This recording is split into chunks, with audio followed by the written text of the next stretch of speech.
Headlines for this hour on VTV News. Expediting disbursement of $487 million credit package. And Robusta coffee export prices increased by 5%.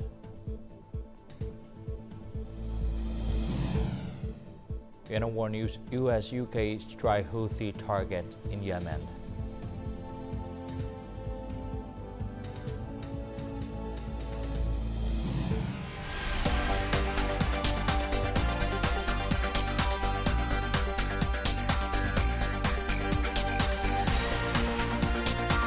Broadcasting from Hanoi, the capital of Vietnam.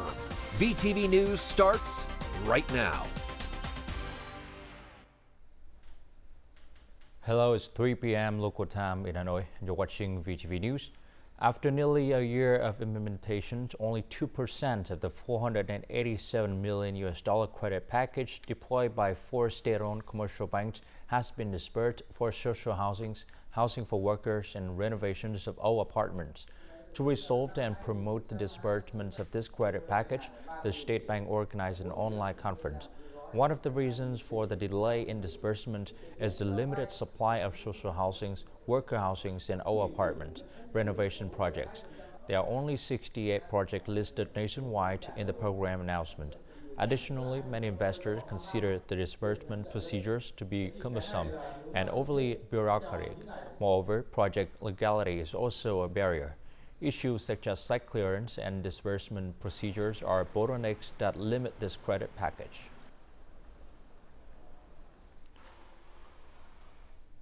During the first 2 months of this year, credit expansion has been sluggish, with certain banks even experiencing negative growth. As such, banks face an urgent need to allocate and disburse capital. The pressure is significant as they are required to disburse around $81.1 billion this year, which is equivalent to 15% of the entire industry credit growth. It is crucial to prevent this scenario where banks have excess cash while businesses suffer from capital shortages. Timber exports surged by over 40% in the first 2 months of the year compared to the corresponding period last year. Numerous enterprises have secured orders for the second quarter. There remains a pressing need for capital to sustain and bolster production reserves. Businesses have applied for medium-term loans in the past 2 years to change their production and expand to new markets, but when completed their orders decreased or even had no orders. The preferential credit package allocated for the forestry and fisheries sector, amounting to $608 million United States dollars, carries an interest rate 2% lower than the average lending rate. It has been fully disbursed within a year. According to industry associations, at least 50% of businesses are encountering challenges related to collateral and associated conditions. Many businesses and farmers find it challenging to provide input and output documentation, secure off-take contracts. The rural agricultural sector accounts for 63% of Agribank's outstanding loans. We are actively reassessing procedures to consistently foster more favorable conditions for businesses and individuals. The Prime Minister has recently issued an official telegram on managing credit growth in 2024. Specifically, the State Bank is required to review the credit approval results and implement measures accordingly. The directive emphasizes the effective management of credit growth and interest rates to ensure an ample supply of credit capital for the benefit of the economy. A report by HSBC Bank reveals strong positive data indicating a steady recovery in Vietnam's trade sectors. Notably, improvements are evident in industries such as textiles, footwear, and machinery, signaling an ongoing recovery. HSBC posits that key indicators in the export sector suggest this upward trend could persist. The latest PMI index remained in expansion due to positive output and new orders. Additionally, the gap between new orders and inventory has shown improvement. A comparison with the previous year shows an increase in 39 out of 45 items.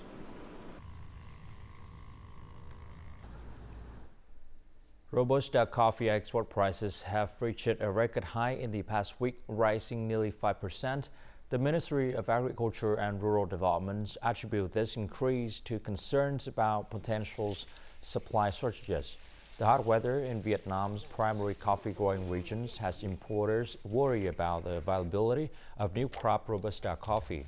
It's predicted that due to drought, Vietnam's coffee output for the 2023-2024 crop year may drop by 10% to over 1.6 million tons, marking the lowest level in 4 years.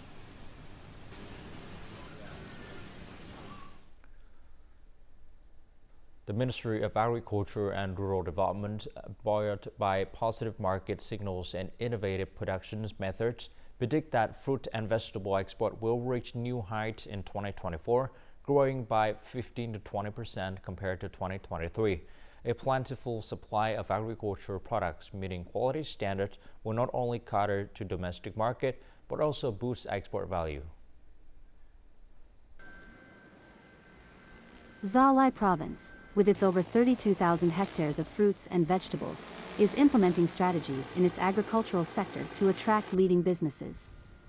This is aimed at improving the value chain and enhancing product value.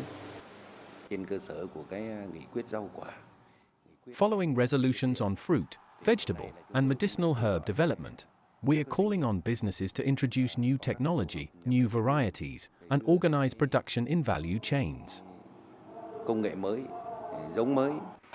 Vegetables and fruits are a crucial export product in Lam Dong Province, second only to coffee in terms of growth and value. With an annual cultivation area of 70,000 hectares and a yearly output of nearly 3 million tons, the province is prioritizing the enhancement of this key commodity's value. We've promoted high-tech applications to improve agricultural product quality and output. We've also introduced new varieties and quality standards so that farmers and businesses can produce in accordance with market requirements. Recently, the fruit and vegetable industry has seen positive trends, achieving production and export records. This success is thanks to planned production, linkages between production, processing, and consumption, as well as improvements in product value.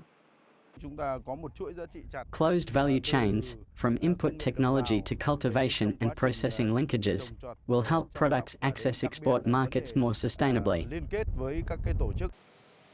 In the first 2 months of 2024, fruit and vegetable exports reached $970 million, a nearly 73% increase from the previous year. As global demand continues to rise, the fruit and vegetable sector anticipates a turnover of $7 billion this year, exceeding the initial target of $6 billion.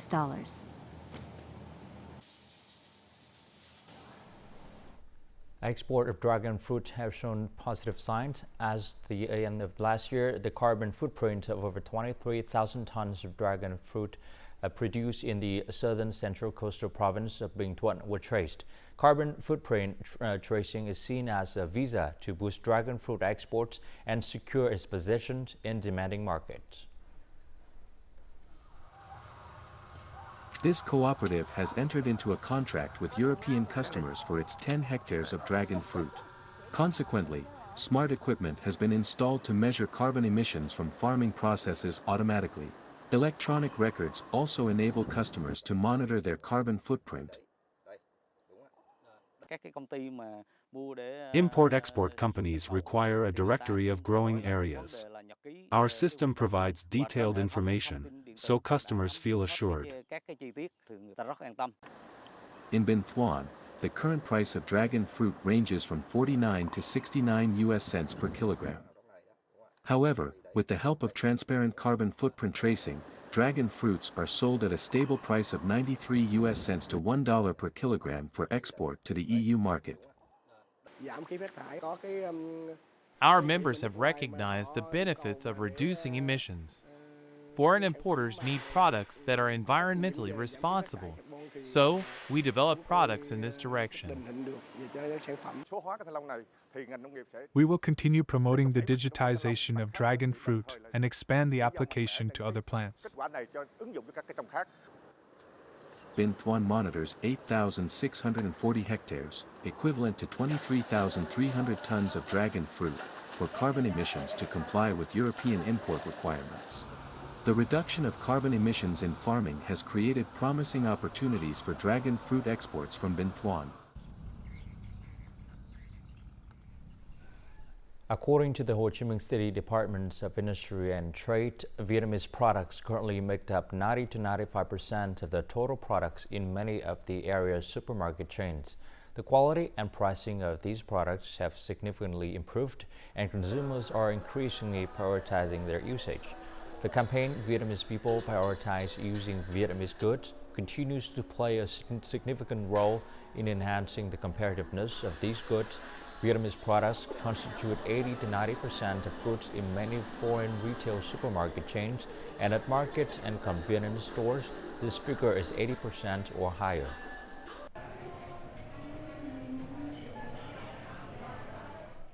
And before moving on to some other news, let's take a look at foreign exchange rate for today, March 12th.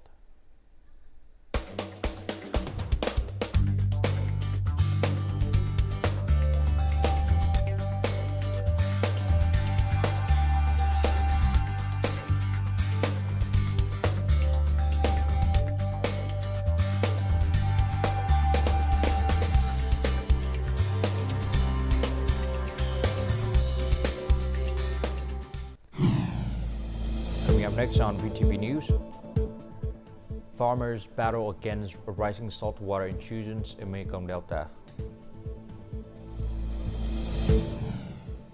And developing culture industry through music events.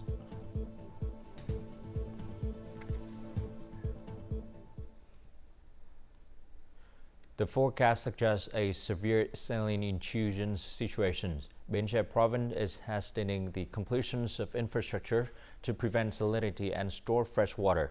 To date, all drains have been closed to create a freshwater reservoir. As a result, areas specializing in growing specialty fruit trees like durian and rambutan and those focusing on seedlings still have adequate fresh water. In response to the issue of households using salty tap water, the province has instructed factories to transport fresh water from other places to filtration and supply. The Ministries of Agriculture and Rural Development had praised Binh Thuan province's proactive measures against drought and saltwater intrusions. The ministry advised that the province should monitor salinity levels closely to ensure people do not face water scarcity.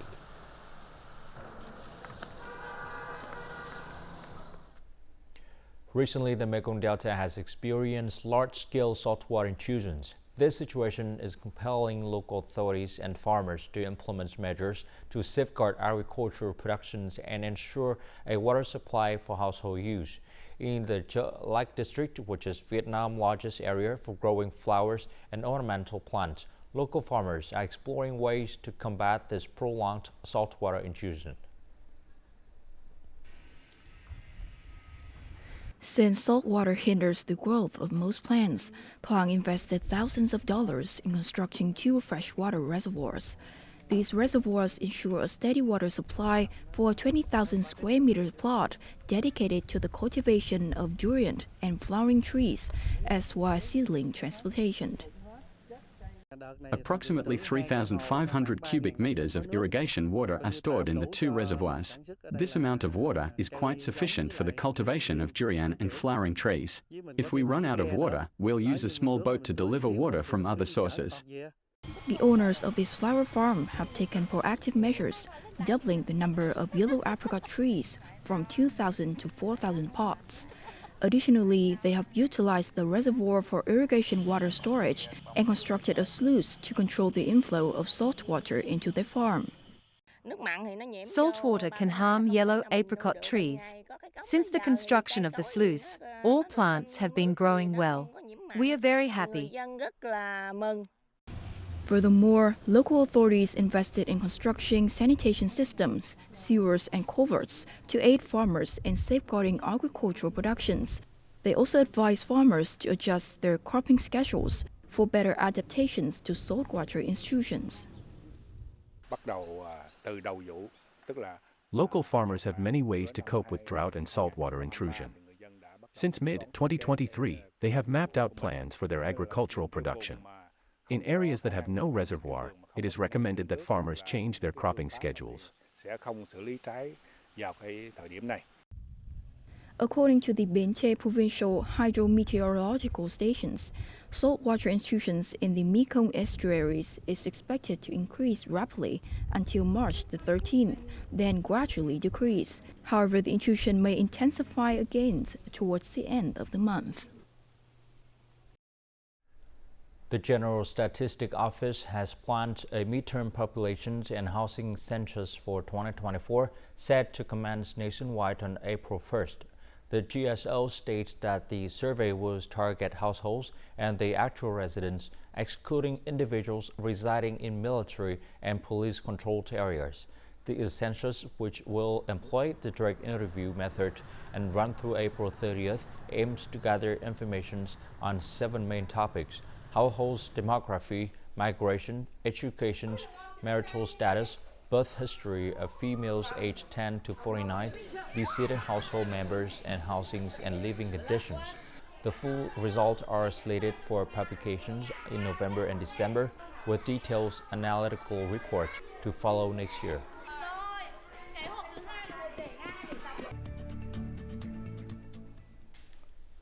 The Ho Chi Minh City Employment Service Center plans to host 50 career fairs this year, aiming to provide more opportunities for job seekers. Attendees will be able to register for job searches, gather information on vocational training, and consult with career development experts. The organizing committee will communicate event details to residential areas, ensuring job seekers are aware of company recruitment and job requirements. Each career fair is projected to attract approximately 1,000 job seekers.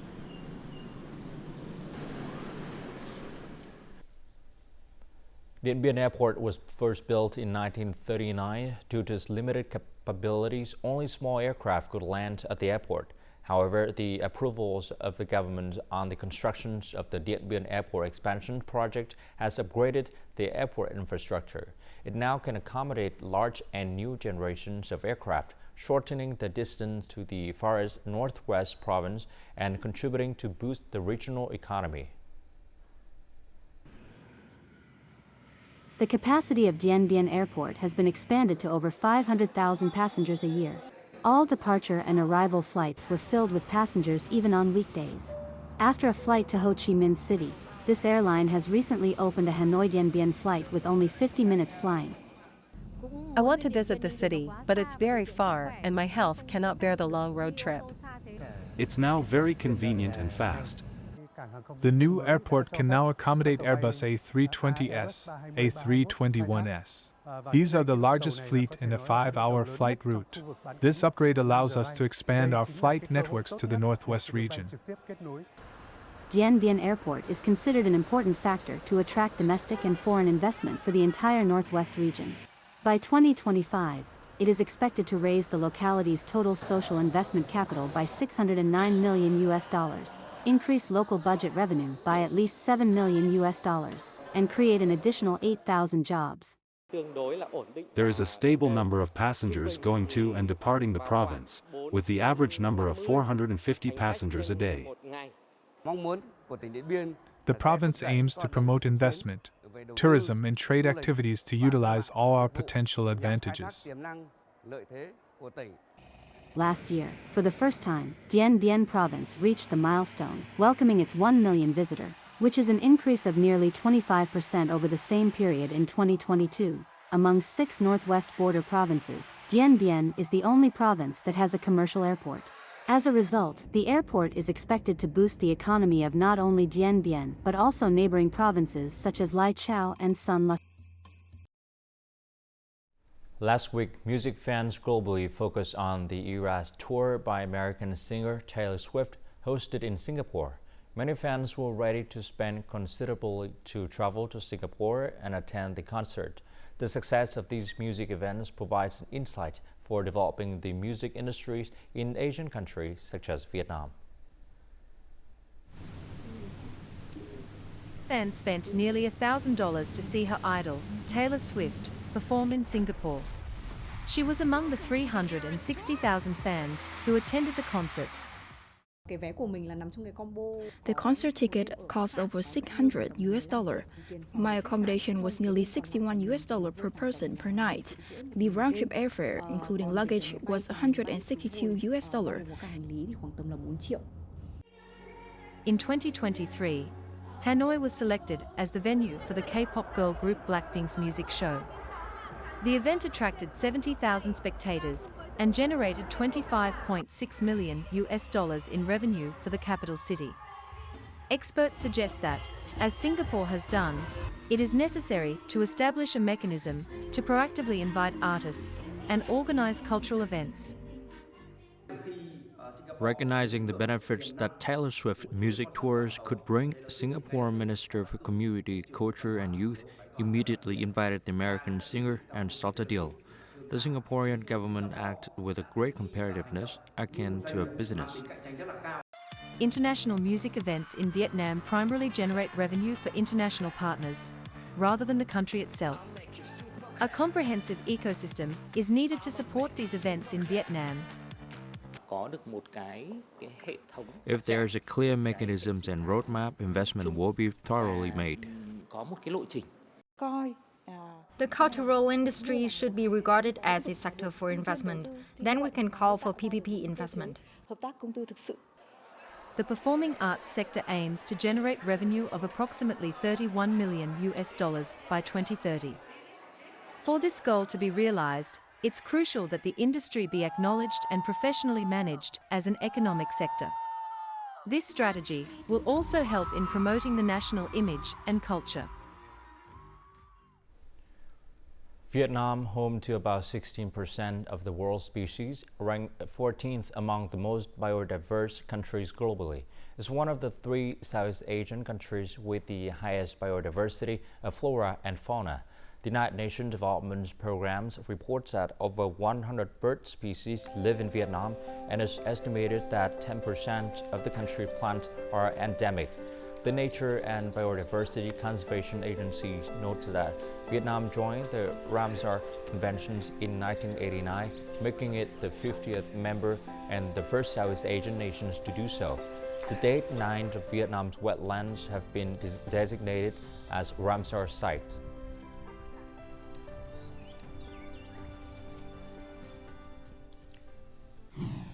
Coming up next in our war news,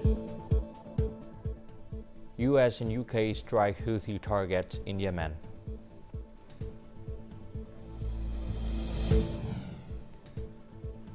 And displaced Palestinians prepare for Ramadan amid difficulties.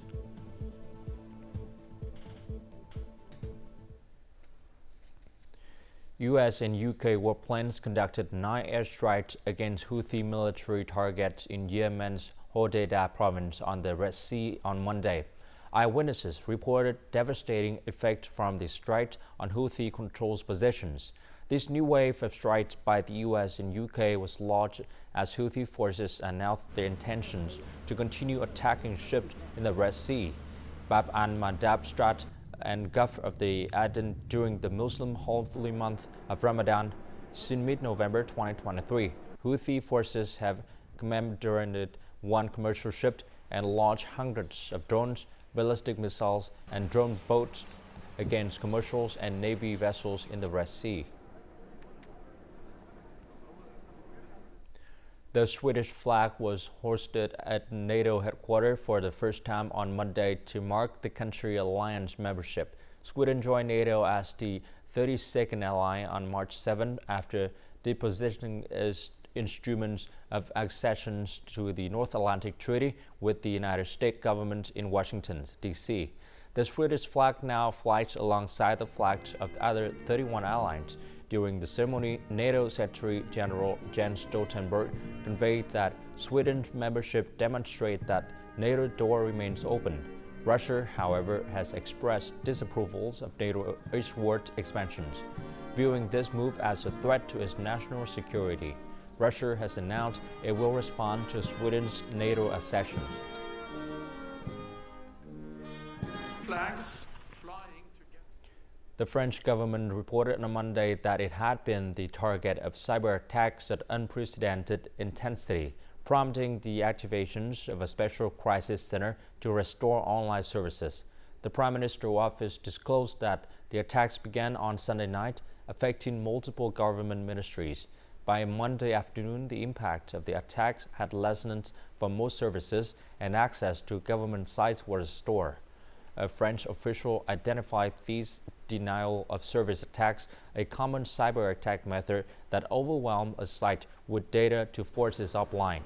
A hacker group named Anonymous Sudan claimed responsibility for the attacks in online posts. Displaced Palestinians living in a tented camp in Rafah in southern Gaza prepare for a very different Ramadan this year. The widespread hunger has left many Palestinians with a sense of anxiety over the holy month, during which Muslims are typically expected to fast from food and water from dawn to sunset. Despite difficult circumstances, they wanted to prove that Palestinians still love life and have unbreakable will, and that they deserve to live.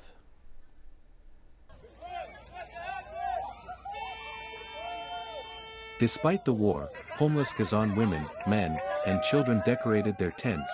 Children held up Ramadan lanterns and others hung balloons whilst singing songs.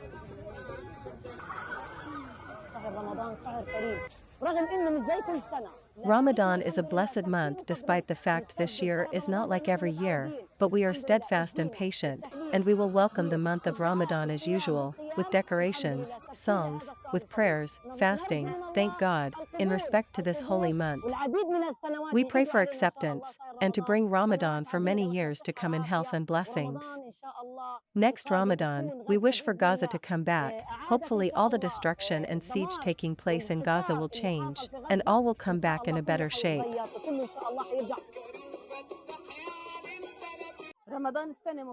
Ramadan this year is different because there is no food. This year, God knows if we can find the food. Many people will be fasting and won't find food to break their fasting. For 6 months into the war, God knows the conditions of the people who try to bring food during Ramadan. 155 days of war have burdened Palestinian people and made Ramadan this year very different from other years. We're looking for the least resources, looking for water. Even if there is water, it is polluted. Palestinians said they are trying to spread joy, but the realities of war, loss, and food scarcity are hard to ignore.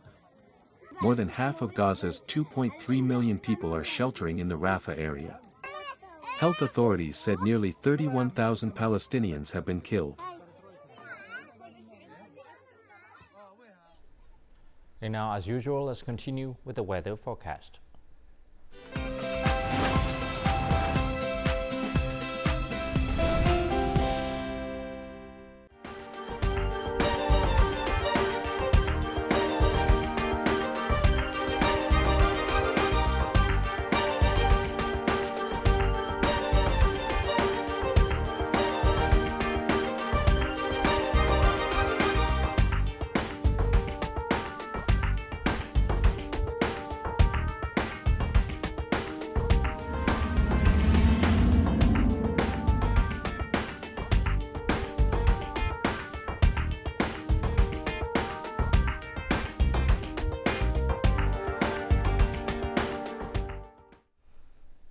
And that all the news for today. To rewatch our program, you can log on to VTVgo.vn or download our mobile application VTVgo. Thanks for watching and goodbye for now.